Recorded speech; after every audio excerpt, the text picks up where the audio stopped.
Hello, everyone, and welcome to the Wyntis Hall Show. Special time. Give us a few minutes while we share, and you too share too. We need everybody to share this. It's going to be some good information. So make sure you share, like, and subscribe on the YouTube side, and hit that little bell so when we go live, you'll be live with us.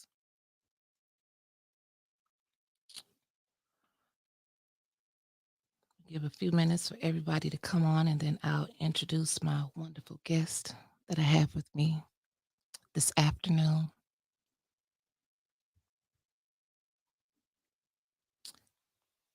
In the meantime, shouts out to 810 News Media Group and the greatest producer in the world, Mickey Jordan. How you doing, Mickey? I'm doing pretty good. Mickey.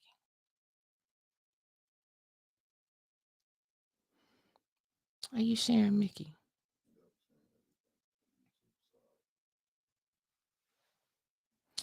Bishop from California, make sure you get up. You got to see this, Bishop.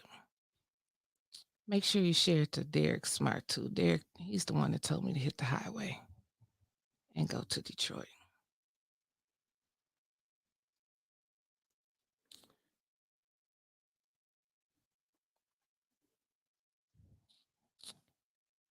Thank you, everyone that's with us so far.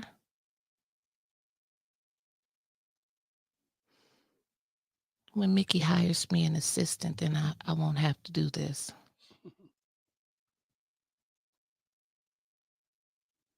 Right, Mickey? Okay.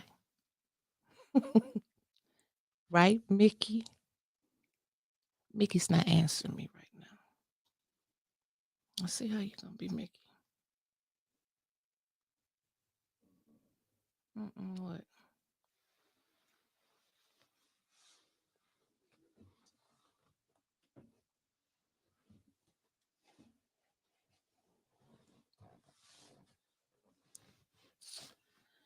About another minute,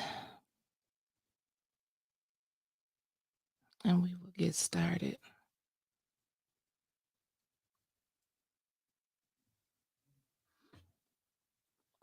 My fingers be working, don't they? I'm trying to share the best that I can to the best of my ability.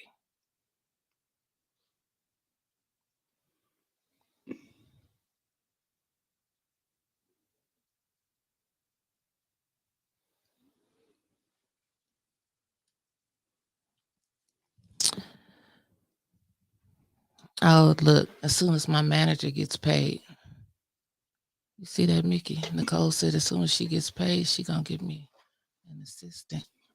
Good morning, big sister. Well, good afternoon, big sister. I'm so used to saying good afternoon, good morning.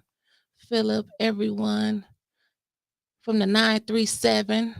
Hello, everybody. Good afternoon. Good afternoon.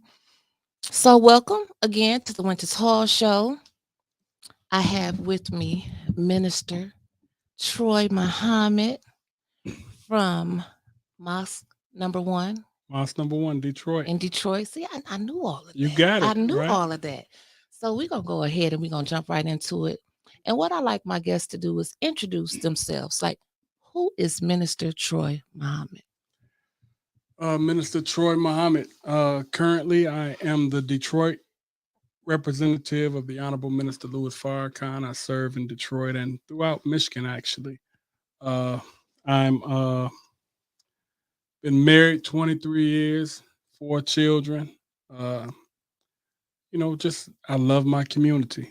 I love my, uh, the way my grandmother raised me. Okay. It has permeated to my love for my community, and then meeting and coming in contact with the Honorable Minister Louis Farrakhan, it kind of magnified that. So, I'm just a brother who is striving, as we all are, to do the best that I can to Absolutely. kind of turn the tide that's facing our people. And I'm honored to be on your show. Oh, thank you. I've watched some of your shows, and I love the Uh-oh. content. Oh, okay. No, I mean, I said, when you talk about a content of truth and trying to offer truth to the people, that's a very valuable platform. So I'm honored to be here. Thank you. Thank you. We owe it all to the great Mickey for giving me a chance. So thank you again, Mickey, for that. And so some of my viewers, Mhm. they asked me, they said, hit the road, go to Detroit. And so, I went and grabbed me a D boy. That's what we used to say There you go. back in the day. But respectfully, Mhm. Minister Troy Muhammad, um, just last night, I just want to get right into it. Just last night, we had a white man at our Flint City Council meeting. He approached the podium and he referred to the black crowd as "you people." He said that. And then another white man last week, he DM'd me and he wanted me to go against two of my black sisters. And then last night, that same man was sitting in the audience. And when the black councilwoman was talking, he made kissing sounds like he was calling his dog. Okay. And so he did that every time that she spoke. Then, if that wasn't enough, he sent her emails of snakes because he referred to her as Sly Snake Burns. If that wasn't enough, he made another email or a post. I can't remember which one it was, with the reward for her. Like they used to do the runaway slaves. Definitely. Okay. So before that, I'm just giving you a little history of what we're going through in our town. So before that, we had another white councilwoman refer to another black woman as ghetto. She stood up over another councilwoman 3 times, inciting her to fight.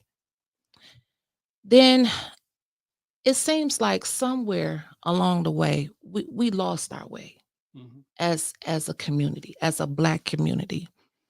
And it's like we have been conditioned to accept this behavior, in my opinion.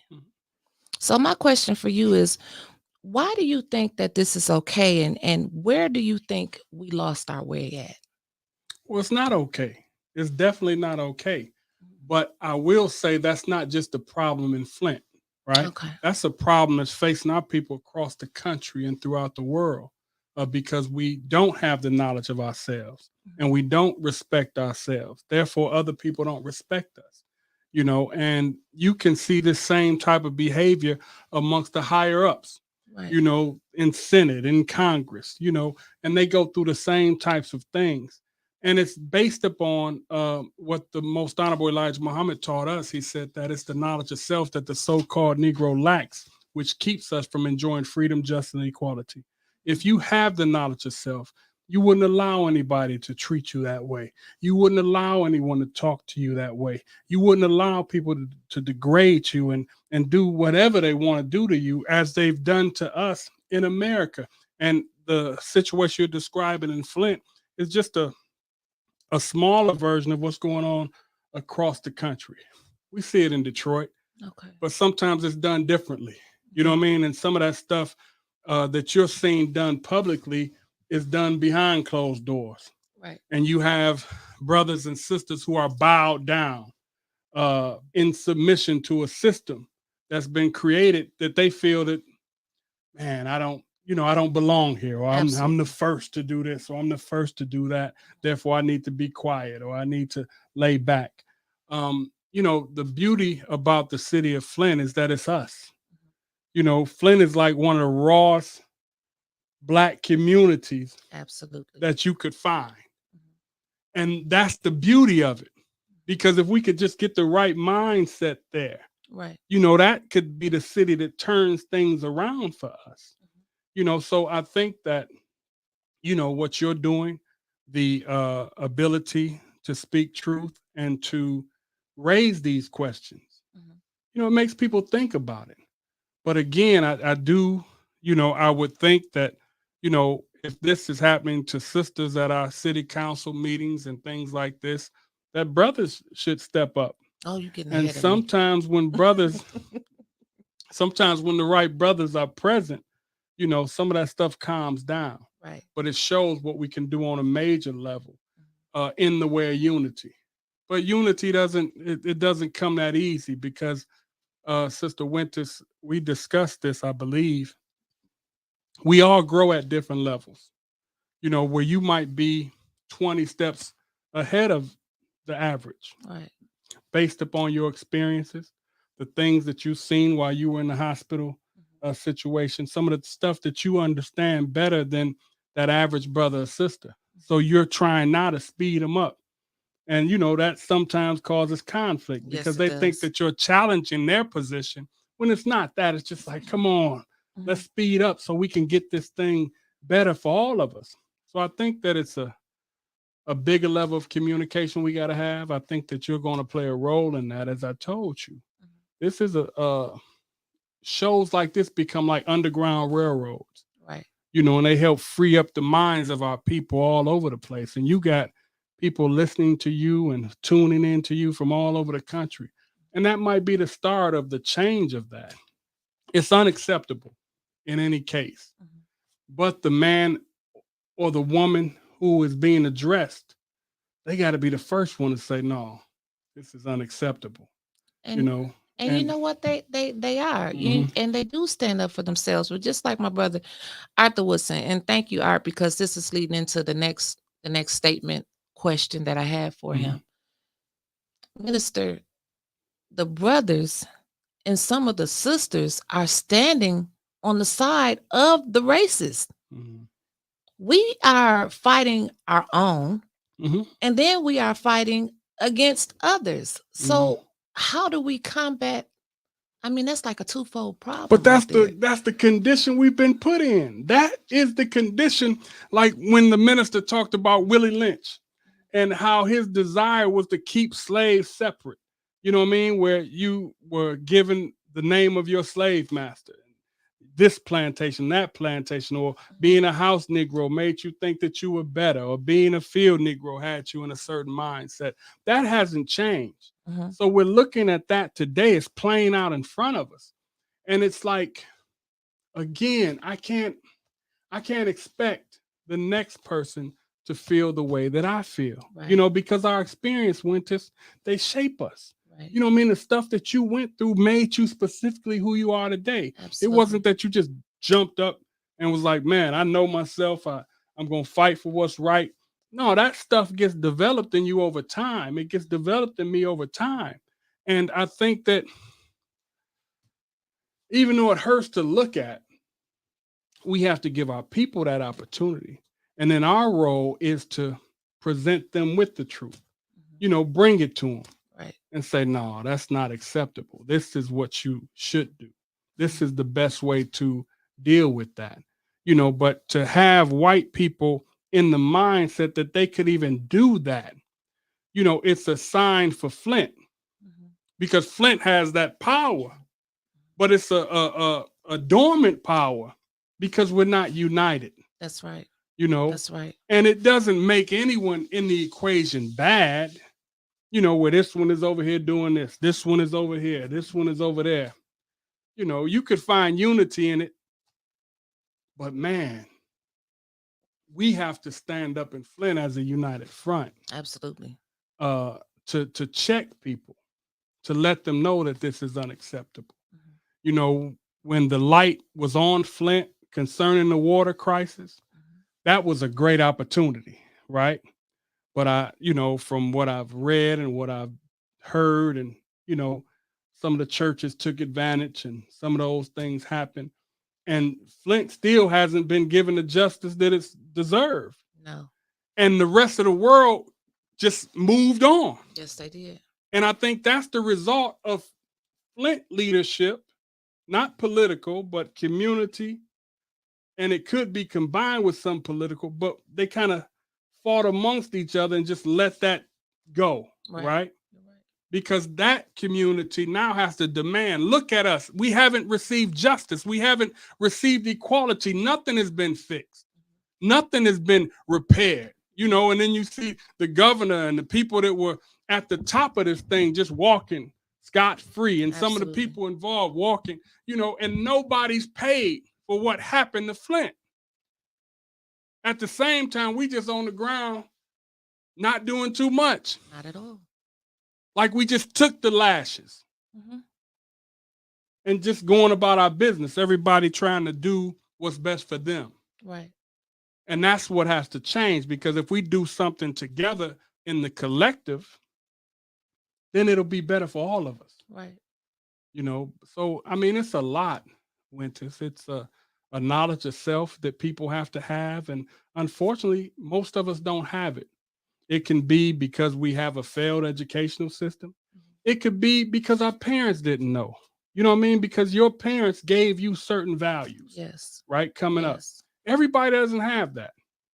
So that contributes to you making the decision to do the things that you did, to get in school, to go uh, get into nursing, all of those things that has you taking care of your children now. You didn't abandon them. You're not looking Right. the other way. You're involved in their lives. That all comes from your parents, Right. And a lot of people, unfortunately, in our community don't get that opportunity, so it's a lot to unpack, Mhm. but it starts with us getting a better knowledge of ourselves, us sitting down to communicate with each other. I'm here today because you reached out to me through a text, Mhm. and I said, yeah, I'll do your show, Mhm. right? You did. But You then I did. got calls saying you shouldn't do the show. Oh, I didn't know you was gonna bring that up. Let's get Yeah. into that. Let's get into it. Yeah. Well, I'm not going to say who called, but I got a Okay. Well. few calls saying don't do the show. So in my mind, I told the sister I'm going to do her show. That was my word. So I reached out to you and I contacted you, and we met and sat down and discussed, and that's it. I think that's something that's missing amongst all of us, where we aren't strong enough to communicate with each other. Mhm. You know what I mean? To have a problem or an issue and sit down with the person. And even if you uh don't agree at the end, Mhm. you hug and you walk away, That's true. you know, saying, okay, we're gonna work together on the things that we can work together on. But we're not even communicating with one another. No, we're not. We shoot one another down because you disagree with me, or I disagree with you, or you didn't do it my way, or you might have got a grant and you didn't give me any, or Yeah. I think you got We some go through favor that that. I don't have. Right. That's the type of that's keeping us in a grounded position. And I think that, like I told you, I think that when you uh, offer truth, I Mhm. think that's the beginning of that type of change and transformation. That's true. Thank you. And so, you spoke a little bit about this, and one of our white councilmen, How Mr. many white councilmen do you have? We have, well, the majority of city council is black, so we have three, and Judy Priestley. So the majority is black. Mhm. But this particular one, who happens to Now I he's can't say too much because we got a white mayor in you sure Detroit, right? do. so You sure so do. it speaks to us a mindset. And Right. I remember going out amongst people, and they would take on the mindset that, I ain't voting for no nigga again. You know what Uh-huh. I mean? Uh-huh. And that was a real mindset that they had based upon what Kwame Kilpatrick went through. But the minister talked about how they'll damage our public officials in public so that it gives us that mindset. I ain't messing with them no more. They Right. can't get it done. Right. And so I'm wondering if that's what's going on in Flint. Well, I'm trying to just I'm trying to figure it out. Mm-hmm. And that's why, we can't figure it out here for some reason. And that's why the brothers told me hit the highway, go to Detroit, pull your resources from around the community, around the nation, because people are trying to help you and ATN and Flint as a whole. So this is why you're here today. Yes, ma'am. So one of the white councilmen, Dennis Pfeiffer, he said, we as us, we, the city, we have a black mayor, and he was talking to the black people. Mm-hmm. You have a black mayor, a black state rep, they married, by the way, a majority black council person, well, black council, in a majority black city. And he said, and it's true, at some point we have to take our own. We have to, let me see, how can I put it? We have to own our own mistakes where we messed up. We can't always blame the white man for how we messed up. So, and I find that it's easier to blame. Oh, it was the white man. It was the white man did this. It's because of slavery. It was because of this, because of that. How do you feel about that? Like, at what point do we have to take ownership? Like, we did this to ourselves at some point. It's not people coming in from the white neighborhoods messing up our neighborhoods. They're coming in and taking over our city, but they're not damaging it. They're not coming in shooting and killing us. We doing this to ourselves. And so he was saying, like, look at the Black organization here in Flint. It's not my fault. So how do you feel about that? Well, see, a cracker could say that, Oh, because he's inherited what his people stole from us. You know what I mean? It's easy for him to walk in. He inherited they're in a country they stole. They took a people and worked the people for over 300 years for free, and they profited. Their parents profited. And as that money that they earned was passed down from generation to generation, the poverty that we got was passed down from generation to generation. So it's easy for a cracker to say what he wants to say, something like that. This is where the minister, he gave a great lecture. It was called Guilty but Not Responsible. He said, yeah, you're guilty of what you're doing, but you're not responsible until knowledge is presented to you. Once knowledge is presented to you, of course, right and wrong, we instinctively know that. Right. But I remember the Tupac song where he said, somebody has to explain to me why I ain't got nothing. And he was talking about how he was born into poverty. Right. You know what I mean? Born into a situation like this. You don't understand coming up as a child why those people over there got more than you, or they got it easier than you. I don't know. We teach in schools a lot, and I travel throughout the state, and I'll go to schools right outside of Detroit. And these schools look like college campuses. Yes, they do. Yes, they do. And I'm sure it's true around in this area. Grand Blanc might be better off looking in some of the Flint schools. And you wonder, okay, if all of the lottery money is supposed to go to the schools, why ours look worse than theirs? Good point. What's going on? So, we know in the background it's a lot of hustling amongst their people. And for them to look at us and say, well, you got to take responsibility, when they've never taken responsibility. They've never taken responsibility. If they did take responsibility, reparations would really be on the table. That's true. You understand what I'm saying? But you are right. Once knowledge is presented, you got a duty to line yourself up with that knowledge. And then we as parents and the older community, we have to at least be able to set a standard.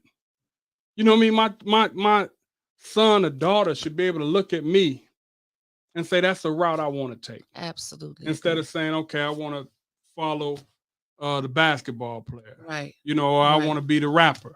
Right. But they choose these patterns because they're not seeing us produce absolutely too much, or the politicians they see are so fickle Crooked, and weak, right. and and not really standing on it. The Alderman Davis from Good Times type leadership.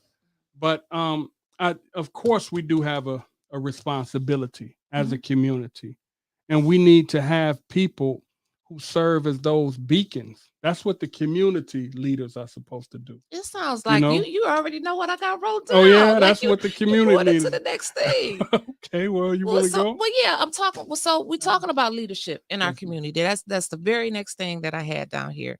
And like I told you before, it seems, and when we sat down, and I told you, it seems like the women here in the community are leading the charge. In my opinion, it seems like the women are stronger than the men in this community. And our Black men in this city, our Black men, in my opinion, now my mouth get me in trouble sometimes. Okay. But in my opinion, the Black men in this city, they only come out if they see cameras, if they see stars and lights, glitter and gold. Okay, and how can we motivate men, Black men, to stand up for what's right? It's so easy to sell out. I mean, I offer you $100 just to go be quiet and you go away. How can we get real Black men to stand up for real Black women and real Black issues? Truth. Mm. One word. You made me come up here. Mhm. You didn't give me no money to come up here. No. You didn't give me anything extra to come up here. But I saw a woman who was desirous to make her community better. I saw a woman who wanted to stand or who was standing on truth. And when I talked to you, that's the conclusion I came to. So why would I not? Why would I make an excuse not to come? Right. And it's the same thing for men around here. But to have women up front at this point, it's still a blessed thing because we're taught that a nation can rise no higher than this woman. So if you see women strong and women standing up and women with principles and ethics and leading the charge, that's a good sign because then they're going to produce young men who feel the same way. But, of course, any real man, he couldn't stand by and watch his woman take lead, boom, boom, boom, boom, and he's not at least standing next to her. Right. I'm not a sexist. I think that, of course, my mama raised me, Mhm. and I wouldn't try to step in front of her except Right. for to protect her. Absolutely agree. And sometimes that may be the only role of the man, to protect the woman, right? To stand around the woman, to make sure nobody harms her. And we've had that in the past. Harriet Tubman was that type of woman. When you look at the history of the Dr. Kings and, those women that they were with weren't weak women. You talk about the Angela Davises, the Joanne Chesimars, people like this. It's always been in our community, that strong sister. So now you want that to manifest or rub off on the male But let me tell you what happens who's to become a hustler almost. our strong sisters. One particular comes to mind, my sister Danielle Green. Okay. Author, mother, grandmother. She was on the school board. I think at one time she president or treasurer? I can't remember. Mm-hmm. She stood up and she was beat down. Mm-hmm. The prosecutor for the county didn't find any charges, but the city pressed charges against this Black woman. She had her man stand up for her, but the community didn't, and she left. What do you do in a situation like that when you got somebody that's protecting you, but your community doesn't stand behind you? But you got to stand. You got to continue to stand because the principle is bigger than the incident. But you get tired of getting beat up. Yeah, we all get tired, right? That's part of life. Now, I don't know how you feel and how people translate God, right? I call God Allah. Some people say God. Other people say Jehovah. Right. But if you go to a church and you believe, you don't need the community to support you. You know what I mean? It's stories throughout these books that talk about how one man stood, how one woman stood. We got to I was just talking to the brother about that. You got to just stand on your own. Don't worry about the community because they'll come eventually. When they start seeing, that's what I'm saying. They got to see it because it gets to a point where they don't believe.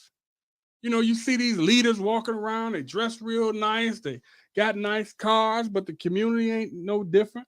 Right. You see politicians come in talking a good game, and if you really think about it, your neighborhood ain't changed one bit. You might have another store owned by a foreigner that popped up in your neighborhood, but other than that, it hasn't too much changed.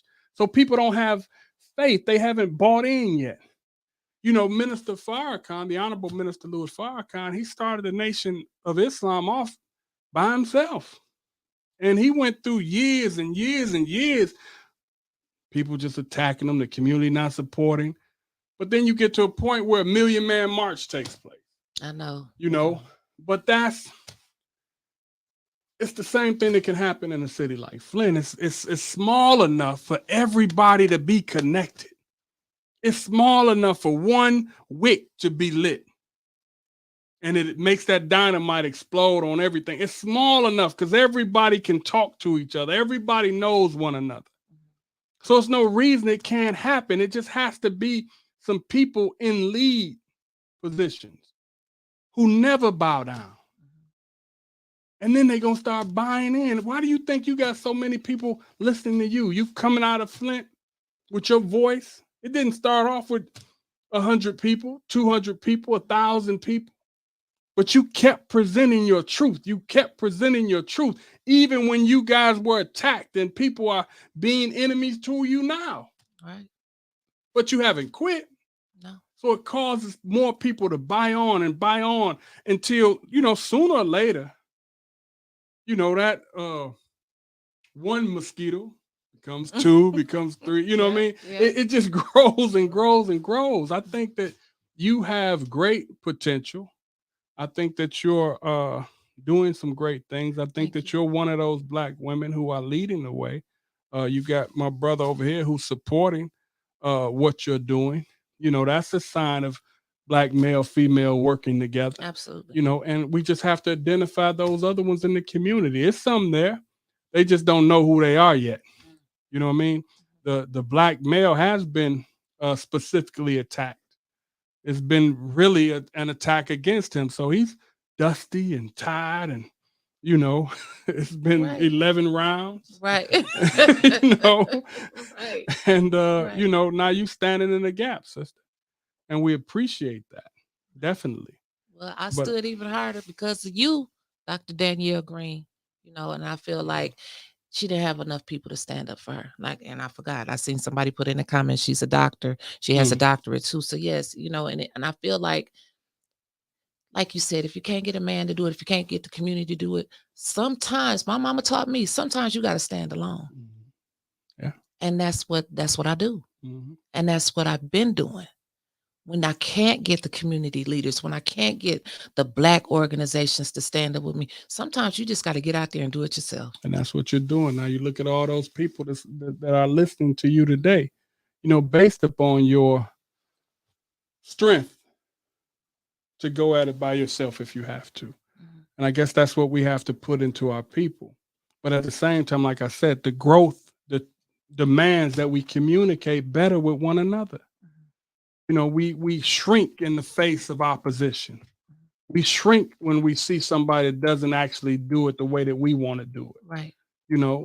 Or we so filled with fear that we bow down and we're afraid to step up to certain things. So we applaud you and we thank you for your work. And I pray that it leads to something greater in Flint, but definitely it's going to lead to something great in the world, because now you have people from all over, listening to Sister Wyntis. That's a great thing. I'm a sister today, y'all. I'm a sister. Well, thank you. The next thing I want to talk about. So we talk about money, power, respect.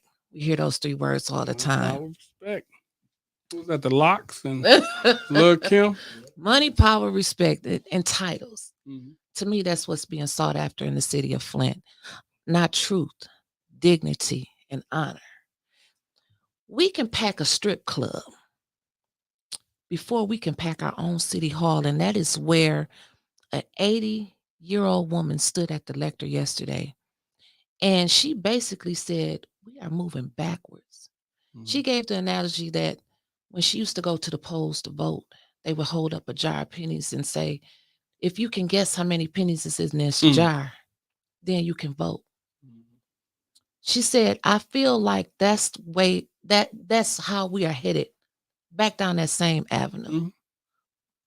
Why do you think we going backwards instead of going forwards? And I know it has to do with our way of thinking, but why? I mean, that's the avenue though. It's the thinking, right? And when you go to your schools and you don't see books that reflect us, you don't have teachings that reflect us. We're not taught who we are, what we are. You know what I mean? Our potential.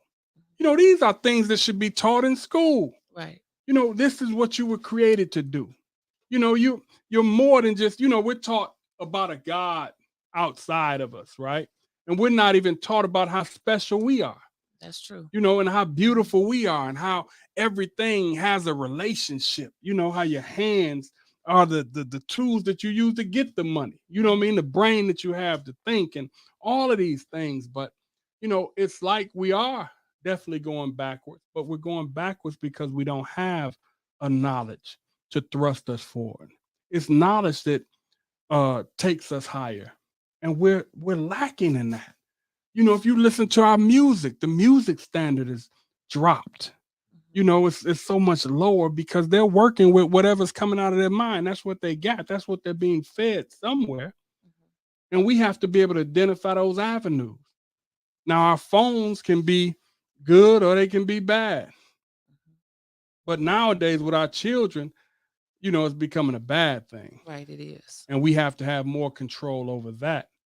When you look at city council meetings and you look at meetings like that where people can actually come together and make change, it is very unfortunate, like you said, that a strip bar can be filled. But those same brothers who are in the strip bar spending their dollars instead of spending them on, putting the money together to buy a store in the community. Right.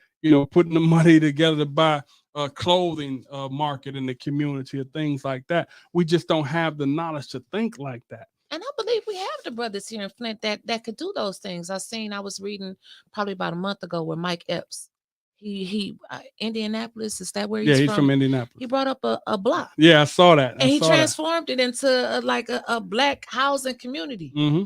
We have people that are able to do that here, but you talking about Ready for the World?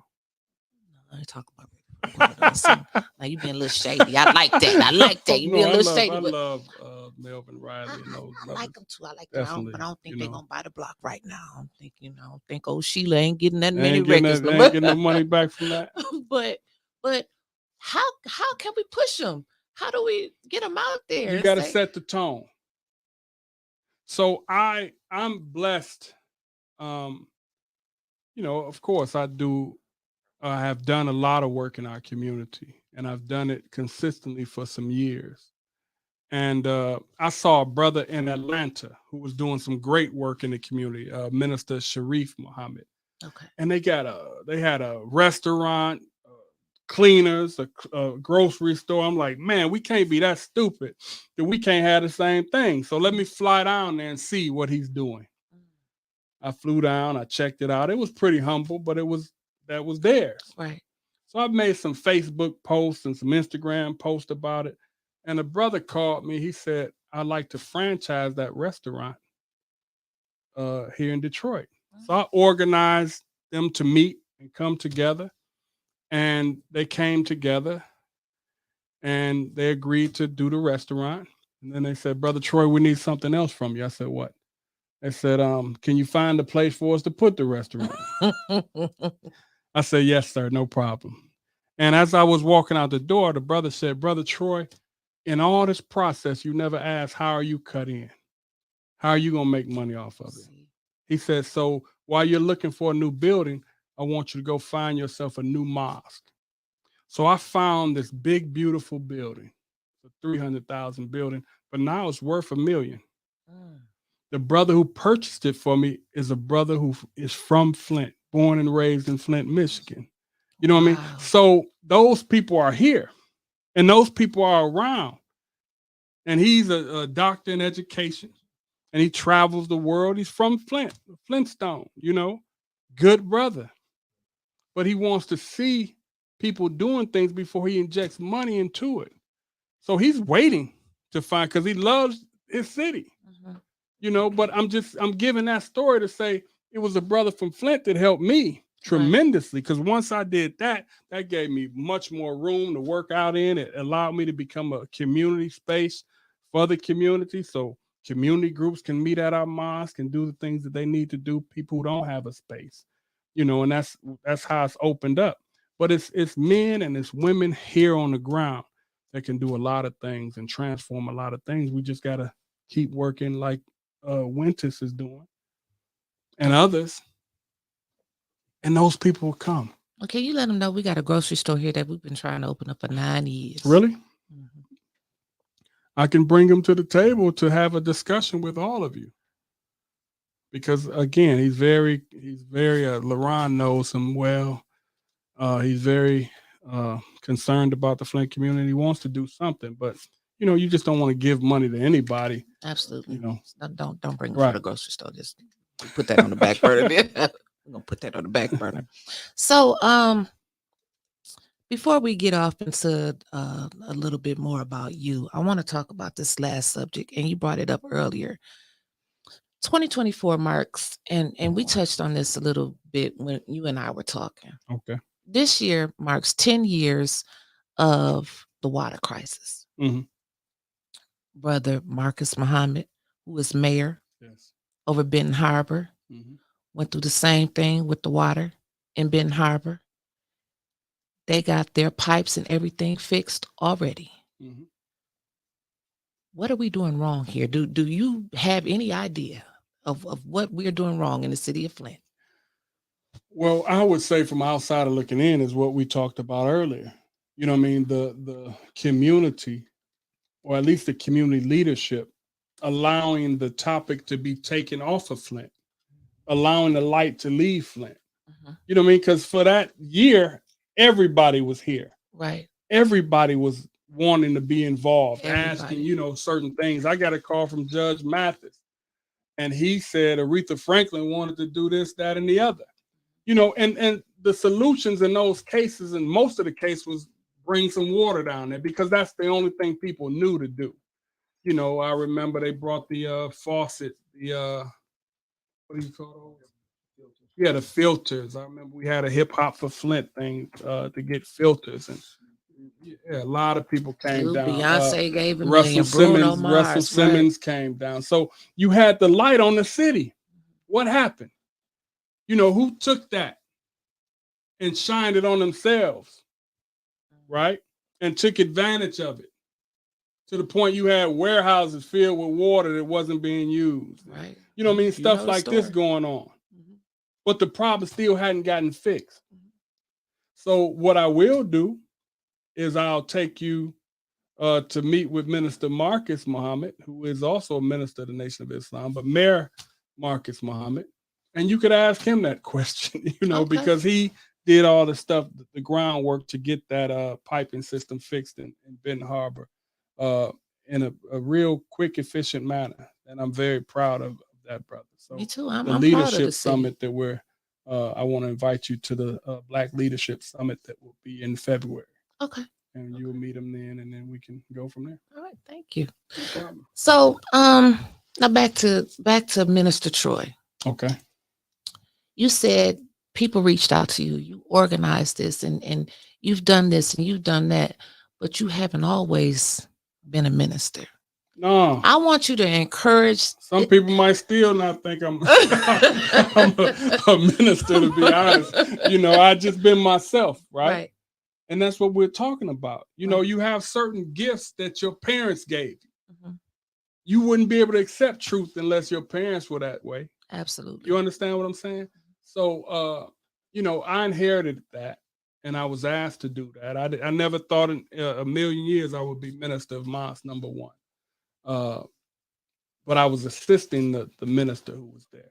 And then that fell in place. It just happened. And the minister was happy with me. So I just kept on working, and I believe that the minister can see all your flaws, your failures, your wrongdoing. So if he was satisfied with me, I felt good, Absolutely. And of course, I served time in prison as a young man, 17 years old. I went to prison. Before I went to prison, I was shot 9 times, What? 2 separate occasions in the city of Detroit, just coming up as a wild kid. I Wow. got shot and I was shooting. And, that's why I ended up in prison. But, we were able to come through that Mhm. and everything else transformed. And I guess that's the same thing in the Flint story, right? Everything at this point may look ugly, Mhm. but the ability of transformation is still there. Right. The ability of change is still there. If you were to judge me when I was 21, 22, I was in prison. But now my son is in college at that age. Right. My daughter graduated college. My other daughter is in the military. She graduated college. So all my children are doing better than I was doing at that age. So I was able to get out and become a father.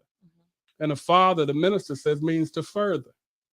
So if you could take your children further in your development, then you've been a good father. Absolutely. So minister in our community, it means a lot of different things. It means father, it means friend, it means supporter, it means helper. It means somebody is trying to do better and be better. Absolutely. So I don't take it as no like a big religious title or something. I always try to sit in the back, and we go from there. But the best ministers are those who are servants, I believe. And we've been servants. Absolutely. I agree with that. I agree with everything you're saying. So what was the only thing that I asked you for? What was the only thing you asked me for? Who did I want to meet? She wanted to meet Trick. I want to meet Trick. We can make that. We'll probably be with him tonight, actually, right? Possibly. So you got somebody like Trick running around Detroit. Good guy. Saying, we're not gonna have this. I remember it was the incident where Rick Ross. It was no, not the Rick Ross. It was I was reading, it was a 79 or 80-year-old woman. Lady that was an older lady that was assaulted, raped. He was there. Oh, you were there. She was brought out of her house, and Trick said, this man needs to be brought off of the streets. And I'm putting down $5,000 right now. See, I be doing my research. I'm putting down $5,000 right now, so whoever can bring him, not to me, but bring him to justice.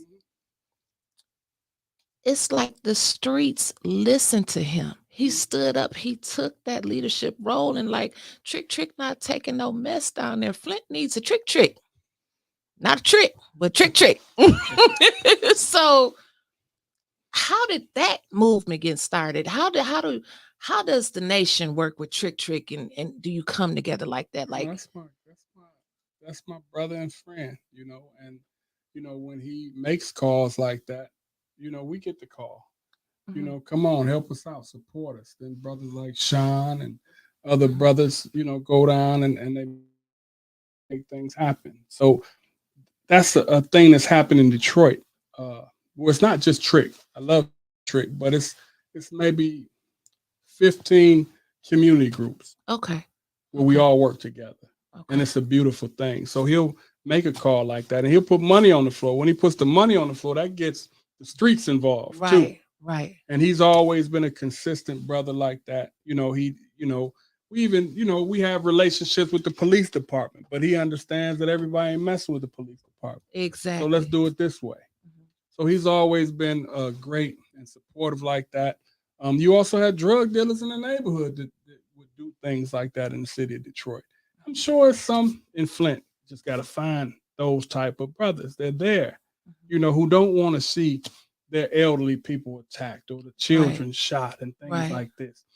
So he does these type of things. And he's, like I said, he's a great, great brother outside of that rough front that he puts up. He's really a real nice guy. You gonna tell me it's a teddy bear? Actually, when I don't know, we did a hip hop summit down there, and after the summit, the Honorable Minister Louis Farrakhan was watching the videos of the interviews that we were doing with people as they came out, and one of the people they interviewed was Trick, and they said, "What do you think about what the minister said?" And Trick said, "That's the realest mother that I'd heard," right? Right. The minister said, "I am that," right? He said, "I want to meet that brother." So we went and got Trick and brought him to meet with the minister. And it was so beautiful, you know what I mean? Because that was my first time seeing him transform from being a tough persona to just a nice, loving human being. We just did a video with him. And he's just a good brother all around. I'll make sure that happens. Thank you. Definitely. That's the only thing you asked for. That's the only thing I asked for was Trick. So I know you got to get out of here, but I do want I want you to touch on just a little bit about Savior's Day. How many years have you been doing it? When is it coming up? I'm excited about Savior's it. Day. Yes. The Honorable Minister Louis Farrakhan will be in the city of Detroit the weekend of February 25th. The Okay. address will be the 25th. Okay. So we want to invite Flint and everybody down. And please don't let cost be a problem. I got free tickets for everybody. I'll leave some tickets with Wyntis in case you want free tickets to the venue. It's going to be a weekend. So Friday, we already have a hip hop show organized, more old school for those who are old school, but we have Public Enemy, Eric B. and Rakim, Buster Rhymes, and some more Okay. people that are going to be involved in a 50 year anniversary of hip hop. And the minister will be the focal point of that, and they'll, rap to him and some things like that. Then you have a weekend of positive workshops, right? Okay. Male female relationships, how to think better, how to do better. We have a drill competition with our youth, a children's village. So it's a beautiful weekend. And what I love most about it is you got 4 days of black people, right? Okay. But they on their best behavior. Of course they Now are. I'm not saying that, the next day I ain't no Negro again, but those 4 days, I'm on my best behavior. Sometimes we have our convention and you might have white people might be having a camper convention at the same time in the same venue. And they look at us like we Negroes from another planet or something crazy. They never seen Right, people like right. us. But it's a beautiful thing because you got a big room full of black vendors. So we're supporting each other financially. We're exchanging knowledge, you know, how to buy houses, how to do this, how to invest in the city of Detroit. Because that's one thing that the minister asked everybody in the nation. He said, invest in Detroit. He said, God has set up things so that the property value is super low. So go in there and get it, then transform it. Now that's knowledge just come to you now. Now you're responsible. When somebody reminds you, man, the houses, you get a house for $5,000, man. Right. We can here. What you gonna do with it? And then you get the lot next to it for $1. Right. And you playing? And that's the thing what you mentioned about titles and things like that. Yes. We get so infatuated with titles and not any content. So I'd rather have a Gucci title, a Louis title, because I don't understand content. Or I don't even see myself. So you have a Biggie Small say, heartthrob never, black and ugly as ever. However, I stay Coogee down to my socks. So he takes the Coogee, to be the standard for him. Right. Because he's not confident in himself. And that's how we get with these titles. We never had anything in our lives. So once we get some type of position or authority, we didn't made it. Oh my God. Oh, you can't tell us nothing. Right, it's crazy. But that's because we've never had anything. It's a beautiful, well, not beautiful, but it's a documentary on YouTube called How to Sell to the Negro. You should look that up. Because it was a documentary that it seemed like it was produced in the 60s, 70s maybe, where white people were telling other white businesses how to sell to black people. And one party says they like names, name brand. They don't deal with anything but name brand because they haven't had anything, so they want recognition because they haven't been given recognition in this world. Right. And if you look at this documentary, which is only about 30, 40 minutes, it lets you see that they know what they've done to us. They know the mindset that they're dealing with in us. And they know how to give you a city council title, right, to make you feel like you're different. Couple dollars. Yeah. You're not like the rest of them, Sam. Then Then Sam start feeling himself. Right. Sam go buy a Cadillac. Right. And it's a common scene that's played out in front of us every single day. You can look in sports, you can look in politics, you can look in all fields of entertainment. And how we get to that point where we think that we've arrived, not understanding, it's unfortunate, but Bill Cosby was almost a billionaire. Yes. But then his son is murdered. You understand what I'm saying? In a carjacking. Or Michael Jordan could reach the level that he's reaching. His father's murdered. Yes. Which shows that you can't pull yourself from the community. Right. Because if the community is still down and you look like a steak when you're flashing, and I'm not talking about those two men in particular, I'm just Right. saying I it understand shows what you're that no saying. matter how high you go, if the community isn't up, Mhm. so we have to be taught to understand that, man, let's build the community. If we build the community, it's good for all of us. Right. And we're missing that. Right. We gotta learn how to stay humble. Even That's when we number do one. get those titles and positions. I was Now, watching. let me ask you this. Oh, Do go you ahead. have to think about being humble? Sometimes I get the big head a Sometimes little you bit. do. So I ain't gonna lie to you. Now sometimes I get the big head, little, just a little bit. So you But got to remind people. I have to remind myself, like stay grounded. Mhm. Remember where you come from. Um, my See, I mother, do that by going to family reunions. It just humbles me every time. right. You start seeing the Negroes, Well, my mother always told me. She and they get said, wild at them family. You know what I mean? look, Mickey over there. Hugging this But weed smell like weed. Now you smell like weed too. right. You know what I mean? All that But just reminds you. my mother and father always taught me you never look down on somebody unless you're trying to help them up. That's right. And I've made a lot of friends over the years, and they have become successful people. And they remember being that one person that nobody ever talked to, but Wyntis still was treated them nice. And so that's how. And I remember watching, and I'm gonna let you get out of here because I know you gotta go. Mr. T. Mr. T. Somebody had posted that on my Facebook group, and the lady that was interviewing him, she said, "You got on all this gold. Look at those shoes. Look at those old dirty shoes that you got on." And he said, "These shoes was passed down from my father to my brothers to me. And I wear these shoes to remind myself where I came from. So I won't get too high and mighty. I look down at my feet and I remember." And so sometimes we need to go back and put on some old shoes. That's right. Because we get so high till we get to flying and our feet don't touch the ground. That's right. So Minister Troy, that reminds me I'm of sorry, go ahead. something the minister said. He has on one of his desks, he has an urn. Mm-hmm. And he said, I keep the urn on my desk because it keeps me in remembrance that from God we came and from God we're going to return. Yes. You know what I mean? And, just having that mindset or having that, what you talked about, I saw that with Mr. T. It keeps us grounded. I try to keep brothers with me who were in the prison system. I try to keep brothers with me who grew up with me, who they remind you, you know what I mean? Or they might call you by a nickname or something, and just bring you back in the space. Big T. Yeah, whatever, you know what I mean? And Right. bring you back to space. But, I think that what you're doing is very valuable. Thank you. I'm honored to be here. I didn't have a 1 second thought about jumping on the road to get down here. Oh, thank you so much. To be on this show, and I want to do a lot of work with you in the future. I really look forward to it.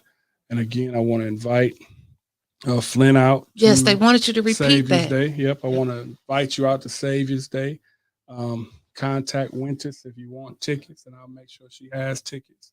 She can get in contact with Brother LaRon, who's here. We have a bus or two that's coming from Flint. That'll be free transportation, day transportation, something like that, but it'll include tickets. Okay. So we want you to come on down and hear the minister's message, which is our Savior's Day message, which is yearly, and I've been blessed to host it now 5 times. That's more than any minister outside of Chicago, so I feel blessed about that. And you mentioned something the other day I wanted to say when you talked about the Honorable Minister Louis Farrakhan not coming to Flint.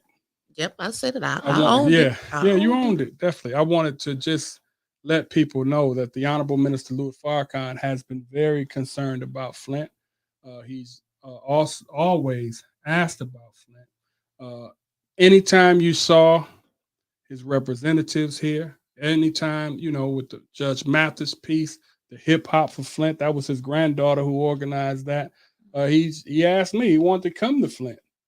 But the problem is you don't just show up, right? Or you look like an ambulance chaser. Right. So the minister always looks for an invite, because he can't just come out and stand in the middle of the city and start talking. You want an invite. And I don't think any invite ever came. So, that's the only reason that the minister hadn't come to Well, Flint. we invite him to But he 810 News really wanted Media to Group. come.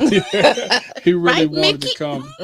And, he loves this place. He's concerned about it. Right. The most honorable Elijah Muhammad loves Flint. Mm. And he's been wanting us to come up in Flint for a while. So maybe we can set up an invitation for him to come to Flint and find a place that he can come share some words with the people of this city. I hope so. I hope we can make that happen. We can. I really do. So again, thank you, Minister Troy, for thank taking. you, thank you, thank you, hope- thank you. Thank you so much. I'm honored, and I look forward to us working together and doing some great definitely. things. I want to make that contact with Mayor Marcus Muhammad, who could probably give you a lot more insight on how he got the piping system fixed in Benton Harbor as quick as he did. He's a good brother. He's a mayor who doesn't even get the salary, that he should get. But the brother works hard. He fought to keep the schools in Benton Harbor and things like this. And, that's the type of leadership we need. Absolutely. In all spaces. But, sometimes when you see a gap, Wyntis, it's up for you to step into the gap. That's what you've been preaching. You know what I mean? Right. Instead of pointing at it, look at them niggas over there. Sometimes you got to step in and say, get out the way. Let me show you how. Because obviously you don't know how. We're going backwards, as the sister said. Right. And we don't want to go back. No. And if you don't want to go back, then it's up to you to step in the gap and lead the way forward, no matter who stands with you. Because you don't want no weak Negro standing with you anyway. No. Because they sell you out. That's the Judas factor, right?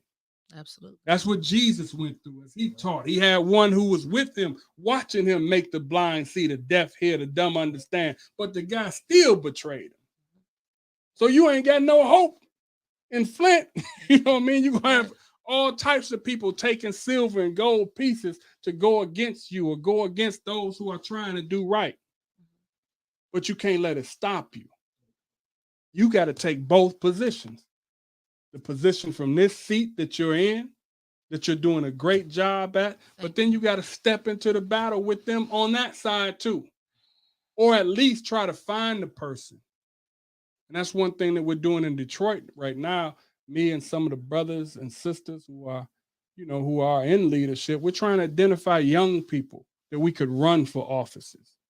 Where they have the right mindset going in. Absolutely. So we can sit them down and talk to them and say, this is what we expect. Right. Detroit did that before with the Shrine of the Black Madonna. Most of our city council was from the Shrine of the Black Madonna. Kwame Kilpatrick's family, Shrine of the Black Madonna. They had taken over the city. So when you look at the Kwame Kilpatrick situation in that perspective, it might have been because white people felt that they were about to lose control of a city. Not just the little stuff. I was with Kwame. We got him out of jail. I was with him the first 3 days he was out. And he told me, we were in the car, he said, this is all about the water. He said, this is all about the water. Wow. And if you look at it now, Detroit doesn't have their water anymore. It's ran by a regional authority now. And Detroit has that, if you go over across the country, they don't have clean, good tasting water like Detroit, but they got it. Then they got the white mayor in there. And now things are transforming that you wouldn't think would transform. Right. We talked about that. Yeah. And it's not because, he's white in the aspect that, white people are investing. So I would attribute a lot of what you see in Detroit to maybe Dan Gilbert and his investments. Right. But the white mayor's going to get the credit for it. Right. Now, they would have gave it to a Uncle Tom black man or a black woman who was in there. But because of the Shrine of the Black Madonna, that wasn't on the forefront. Kwame was no bend down brother. He really wasn't. And they had to come against him in a certain way. So now you have the mayor of Detroit who possibly will be running for governor. I could see him talk to you for a long time. Like, yeah. So now we got to look at that picture. I remember I was sitting with two of our great leaders in Detroit, and Coleman Young Jr. was running against Mike Duggan. Nobody thought Coleman Young would win, but they told me, they said, all he has to get is 20% of the vote. If he could get 20% of the vote, I'm like, why do you need 20? He said, if he get 20% of the vote, that'll let white people, white investors know that they don't really have a control or a hold on the city like they think they do, right? Because just by somebody getting a nice percentage of the vote, Right. then this dude in office, you ain't got the hold that I'm not comfortable in investing in that, because this city went up in flames, and Detroit still hasn't recovered from that. So the city burned, some of the plants left, just like Flint suffering from plants leaving. So they know we have the power. As long as you're the majority, all you got to do is stand up. That's true. That's very true. So if that's the truth, the desire of the enemy is to keep them disunited. Because if you're 70%, all you got to do is stand up. And Elijah Muhammad reminds us that we make up the majority of the planet. Right. But we won't vote. We can't. How do you even motivate people to vote? We won't even get the ballots sent to our house. Well, that's a start, right? We haven't trusted voting too much, but we should vote because of the sacrifice and what people went through to get us the opportunity to vote. That's one step. But then politics without economics is symbol without substance. That's true. Because the politician is usually controlled by the people who financed him to get in office. All the time. And that's natural. If I help you get in office, then you feel like you're obligated to give me something. So we're sitting down, we ain't got nothing. We drinking beer Slurpees and, all types of stuff. And right, you're right. At the top of the bar, spending the little money we done earned. But we don't have control over the politician. And he looks like us. Right. Then since he's not doing what we asked him to do, then we get mad at him, and it causes more of that division. I mean, it's a cycle. Yes. But we have to get in an economic strong position so that we can support the ones that we want in there. Then they'll be aligned with us. And not in a racist type way or anything like that. It's just, this is the community that helped me get in there. I work in the city of Dearborn. It's all Arab. They're politicians. The mayor now is the first Arab mayor.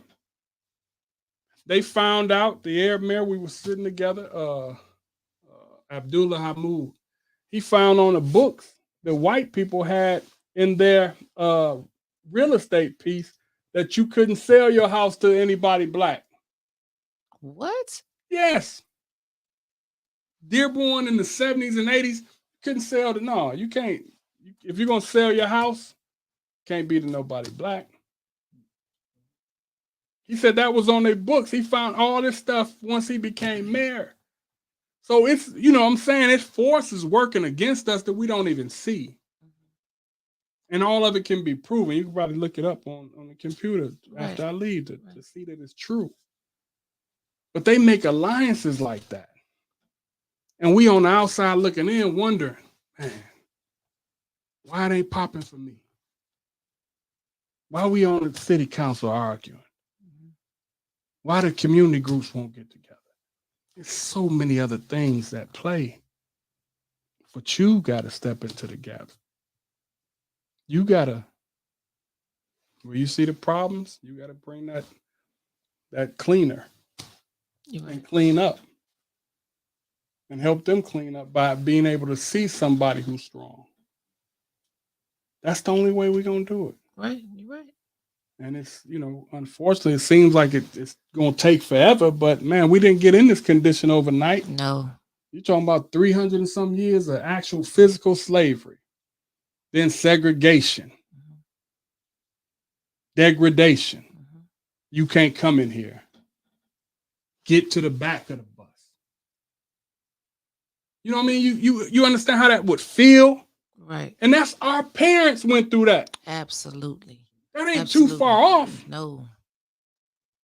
So and to look at the position that some of us are in today, we're doing good.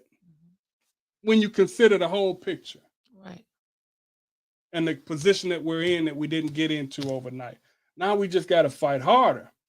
You got to jump in the gap. Fight, fight, fight. Then somebody going to come behind you or stand next to you. We're going to defeat this devil. Yes. Because he's not, when you told me, because you talk truth. That's why you got people shook up. We have the truth. White people ain't standing on no truth in this country. Everything's stolen, swindled. They the number one hustlers. You know what I mean? The stuff you see in our community, they were doing when the Italians came in. We just following that. We want to be the Gambino family and all this, watching Tony Montana and the Cuban explode. You know what I mean? We're just following through. Then it takes somebody to come along who could kind of shake that man and shake that woman and say, we got to do better. Right. I got shook to do better. Unfortunately, most of us, you don't want us to have to go through certain things, but sometimes we got to get shook into better. Yeah, that's true. I've been shook. Okay, well, I got 25 to 50 years. That's what they gave me. And that shook me into doing something better. It put me in a position where I had to sit down. Then like the story of Malcolm X, start reading books and stuff. Not that I couldn't read. I could read great. I got all A's except for math. I was terrible in math. Bet you can count some money, though. Yeah, right. Yeah. But it's like I got shook into making better decisions. Well, a wise man once said, sometimes God will lay you down so you have no other choice but to look up. Okay. So, well, you got to make the city of Flint look up to you by jumping into that gap. You do this and you do that at the same time until they start seeing some of that light that I'm seeing right now. Okay. So again, I thank you for the time. I thank you for this. I want to come back. Definitely. We're going to work on Trick. Okay. Trick. Definitely we'll put you on the phone with them within the next week. Thank you so much. And you can work to set something up. Thank you. It's been an I want honor. to go with Marcus too. Okay. Definitely. All right. Thank you so much, Minister Troy. Thank you. We appreciate you here. I appreciate you. Coming to the 810 Definitely. Network. Got to be there. So thank everyone for joining us. I hope you liked the show. If you did, please hit that like button and also share it to everybody that was a lot of truth spoken in this interview. And I hope that I seen in the comments, somebody said that you gave them hope for the city of Flint. So thank you. Well, we want more than hope. We want more than hope. Because the only thing worse than a dope fiend is a hope fiend. Right, somebody hoping for something to happen that they can make happen. So whoever said that, I want you to understand that you can make it happen. It's in your hands. He gave you eyes to see, ears to hear, brain to think, hands to bring into fruition what you think. You can do it. We could change this thing. It's just a decision. And it goes quicker if we all make the decision together. But if they ain't deciding what you, leave them behind. Because we've seen examples where one man stood, one woman stood, and made change. That's the Harriet Tubmans of the world. That's the Dr. Kings of the world. The Malcolm X's. I mean, you can go down the line, Marcus Garvey, all of them. So you do it. Don't hope. Let's make it happen. All right, Minister. I'm going to do it. Gotcha. All right.